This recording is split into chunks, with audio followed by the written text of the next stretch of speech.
Halo semuanya, selamat pagi. Sudah siapkah kalian untuk belajar pada pagi hari ini? Siap ya? Mari kita mulai.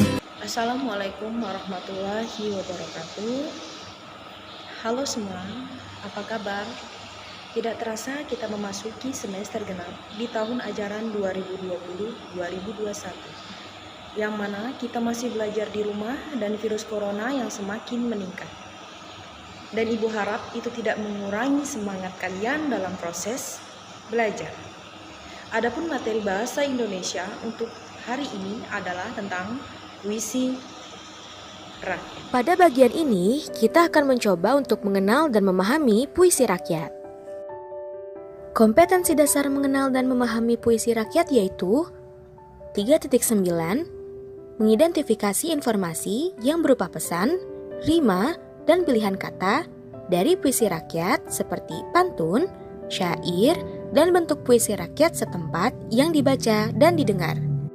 Dengan indikator pencapaian kompetensi, yang pertama, menyimpulkan ciri umum puisi rakyat seperti pantun, syair, dan gurindam pada teks yang dibaca atau didengar. Yang kedua, membandingkan persamaan dan perbedaan struktur pantun, syair, dan gurindam pada teks yang dibaca atau didengar. Dan yang ketiga, mendaftar kata atau kalimat yang digunakan pada puisi rakyat pada teks yang dibaca atau didengar. Puisi rakyat adalah puisi lama atau klasik yang memiliki aturan tertentu berdasarkan tempat kelahirannya yang diwariskan secara turun-temurun untuk mempertahankan nilai budaya serta menanamkan nilai budi pekerti yang dikandungnya. Puisi rakyat meliputi pantun, syair, dan gurindam. Melalui kesastraan lama, kamu dapat memahami nilai-nilai yang ingin diwariskan para leluhur. Puisi rakyat yang berupa pantun, syair, dan gurindam, atau puisi rakyat yang berkembang di daerah tertentu. Dalam dunia kesastraan, kita memiliki warisan turun-temurun berupa cerita rakyat atau puisi rakyat yang tidak diketahui siapa pengarangnya. Karena merupakan hasil turun-temurun dan tidak diketahui siapa pengarangnya, puisi lama ini biasanya disampaikan dari mulut ke mulut. Puisi rakyat yang pertama adalah pantun. Apakah kamu tahu apa itu pantun? Pantun adalah puisi Melayu yang mengakar dan membudaya dalam masyarakat.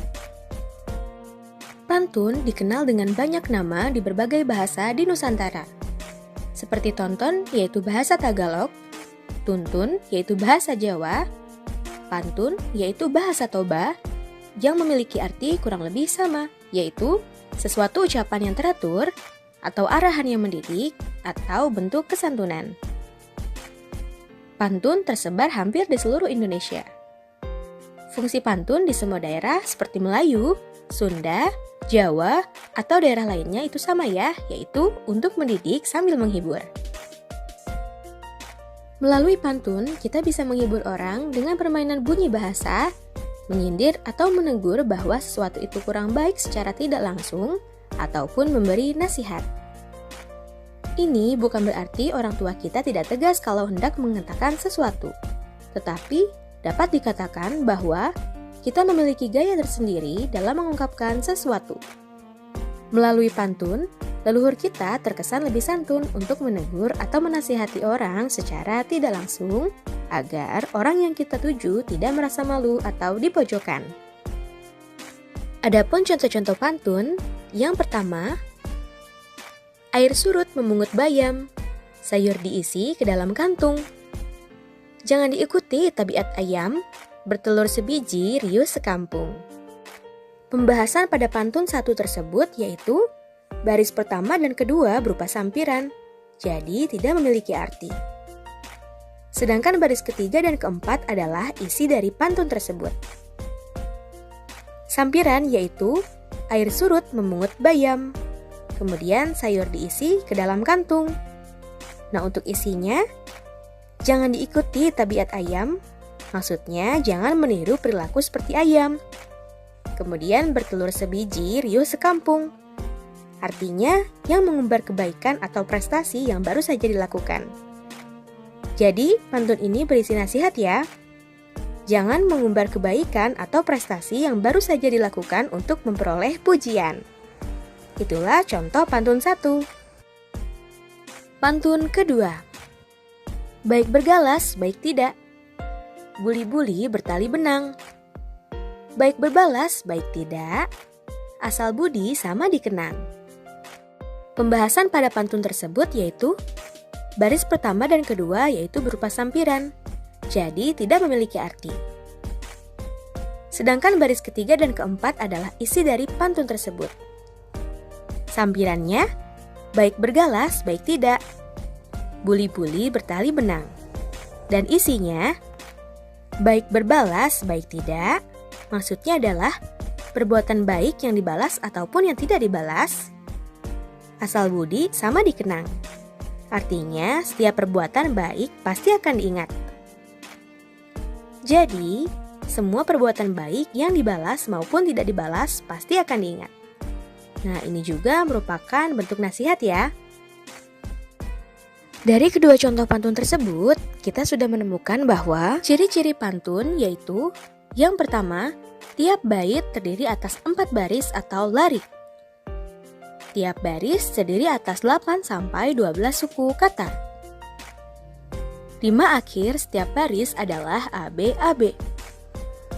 Baris pertama dan kedua merupakan sampiran. Baris ketiga dan keempat merupakan isi. Rima adalah pengulangan bunyi yang berselang, baik di dalam larik sajak maupun pada akhir larik sajak yang berdekatan. Seperti pada pantun 1, pada kata bayam, kantung, ayam, dan sekampung. Selanjutnya, syair. Syair adalah salah satu puisi lama.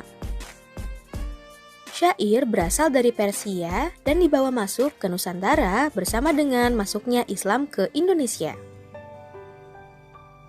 Kata atau istilah syair berasal dari bahasa Arab yaitu syair atau syu'ur, yang berarti perasaan yang menyadari. Kemudian, kata syu'ur berkembang menjadi syi'ru yang berarti puisi dalam pengetahuan umum. Dalam perkembangannya, syair tersebut mengalami perubahan dan modifikasi sehingga menjadi khas Melayu.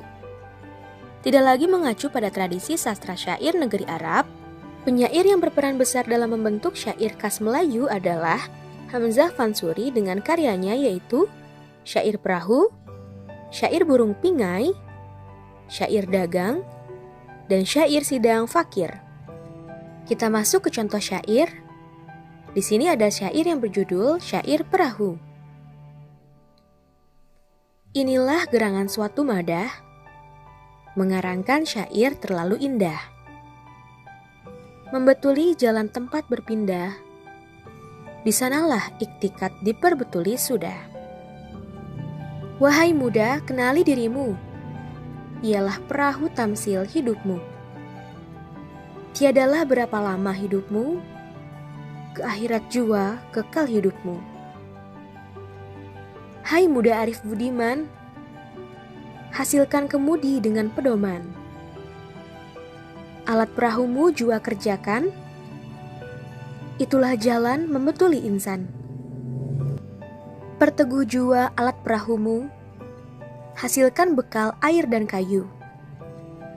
Dayung pengayuh taruh di situ, supaya laju perahumu itu. Sudahlah hasil kayu dan ayar, angkatlah pula sauh dan layar. Pada beras bekal jantanlah taksir, niscaya sempurna jalan yang kabir. Nah, untuk syair tidak jauh beda ya dengan pantun. Ciri-cirinya yaitu terdiri dari 4 baris, kemudian setiap baris terdiri dari 8 sampai 14 suku kata, kemudian bersajak A, kemudian semua baris adalah isi, dan bahasa yang digunakan berupa kiasan.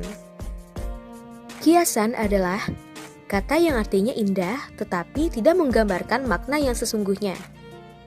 Hanya sekedar kiasan dari makna. Kata kiasan dipakai untuk memberi rasa keindahan dan penekanan pada hal yang akan disampaikan. Selanjutnya, gurindam. Gurindam adalah puisi lama yang berasal dari negeri India. Istilah gurindam berasal dari bahasa India, yaitu kirindam berarti mula-mula atau perumpamaan. Gurindam syarat nilai agama dan moral. Tak dipungkiri bahwa gurindam bagi orang dulu sangat penting dan dijadikan norma dalam kehidupan. Seperti apakah gurindam sebenarnya? Gurindam adalah puisi lama yang sangat penting sebagai warisan budaya. Nah, ini adalah contoh gurindam.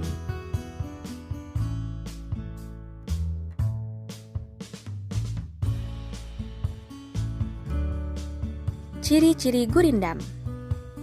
Yang pertama, terdiri atas 2 baris dalam sebait. Yang kedua, tiap baris memiliki jumlah kata sekitar 10-14 kata. Yang ketiga, tiap baris memiliki rima sama atau bersajak, AA, BB, CC, dan seterusnya. Yang keempat merupakan satu kesatuan yang utuh. Yang kelima, baris pertama berisi soal, masalah, atau perjanjian. Yang keenam, baris kedua berisi jawaban akibat dari masalah atau perjanjian pada baris pertama. Isi atau maksud gurindam terdapat pada baris kedua. Dan yang terakhir, isi gurindam biasanya berupa nasihat, filosofi hidup, atau kata-kata mutiara. Nah, jadi bisa disimpulkan bahwa perbedaan dari pantun, syair, dan gurindam adalah sebagai berikut. Dilihat dari aspek tujuan, pantun ini menyampaikan nasihat, menyatakan rasa sayang, serta ajaran budi pekerti dan moral untuk kepentingan sosial dan hiburan. Sedangkan syair menyampaikan cerita dan pengajaran, serta digunakan dalam kegiatan-kegiatan yang berunsur keagamaan. Dan gurindam untuk menyampaikan nasihat atau kata-kata mutiara. Dilihat dari struktur isi. Pantun satu baitnya terdiri dari 4 baris. Baris 1 dan 2 merupakan sampiran. Baris 3 dan 4 merupakan isi. Kemudian teks pantun berbentuk bait-bait. Ada keterkaitan isi baris pertama dan kedua. Dan ada keterkaitan isi baris ketiga dan keempat. Sedangkan syair yang pertama, satu baitnya terdiri dari 4 baris. Setiap baris mempunyai makna yang berkaitan dengan baris-baris sebelumnya. 4 baris merupakan satu kesatuan ide. Tidak ada sampiran maupun isi seperti pantun. Dan syair perlu dilakukan untuk membentuk nyanyian. Sedangkan gurindam, satu bait terdiri dari 2 baris. Bait pertama merupakan sebab atau persoalan.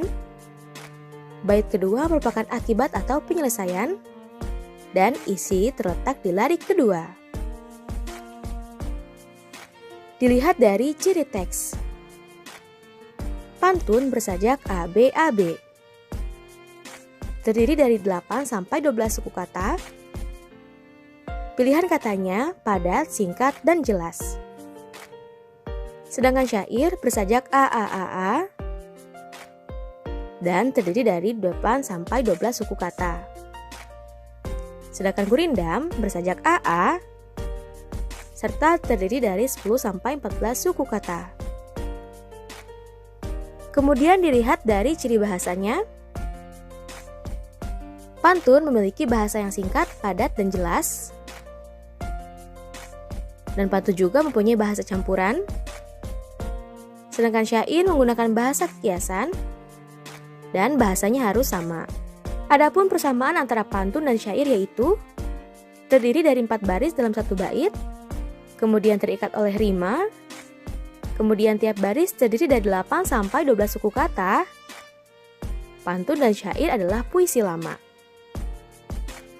Adapun persamaan syair dan gurindam, yang pertama terikat oleh rima, yang kedua barisnya merupakan kesatuan yang utuh, dan merupakan puisi lama. Jadi persamaan pantun, syair, dan gurindam yaitu merupakan puisi lama yang tujuannya untuk menyampaikan pengajaran atau nasihat.